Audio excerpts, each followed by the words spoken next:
Instantly after its release, the Global Justice novel has sparked controversy for its thought-provoking themes like how to abolish the monarchy in the United Kingdom, and is it possible to unite the planet under a single government with equal rights for all citizens of the world?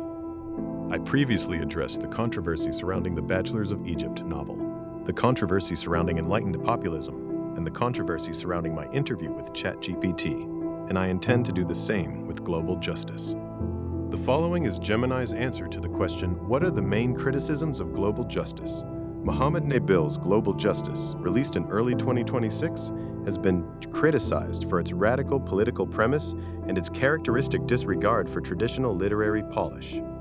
Primary criticisms and contentious themes. Radical political agenda. The book centers on a fictional protagonist, Mohammed Isa, whose movement aims to abolish the British monarchy and eventually unite the planet under a single global government. Critics and skeptical readers argue that such a premise is overtly utopian or politically inflammatory. Controversial stance on net zero. The narrative includes a leaked dialogue involving a political figure who admits that net zero is ignored not because of a lack of belief in climate change, but because it is unpalatable to corporate donors and certain voter bases.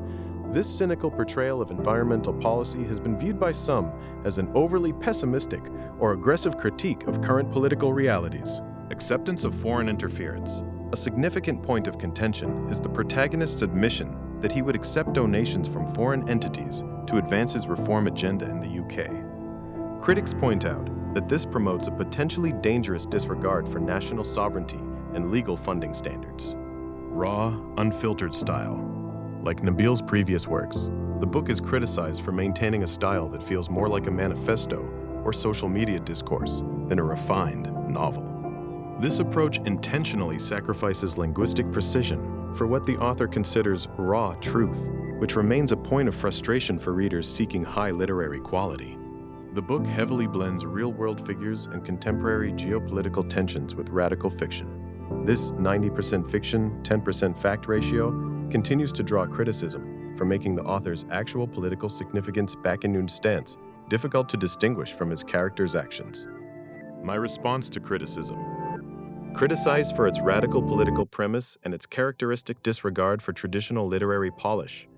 Well, it is radical, but it is well polished. It might be overtly utopian and politically inflammatory, and that is highly needed in today's world. The stance on net zero emissions is not overly pessimistic. Without hope for change, environmental policies would not have been mentioned in the novel. However, it is an aggressive critique of current political realities, and that too is highly needed in today's world. The protagonist did not admit his willingness to accept foreign donations.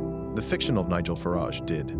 Nigel Farage has a Reform UK hyper-nationalistic political agenda, and that is why it is problematic and can be considered unethical for him to accept foreign donations. The protagonist, Mohammed Isa, runs a global movement that aims at uniting the world under a single government. That is why it is logical and ethical for him to accept donations from anywhere around the world. Linguistic precision was not sacrificed in this book. Read and judge for yourself. The author's actual political stance is that he would like the planet to be united under a single government with equal rights for all citizens of the world.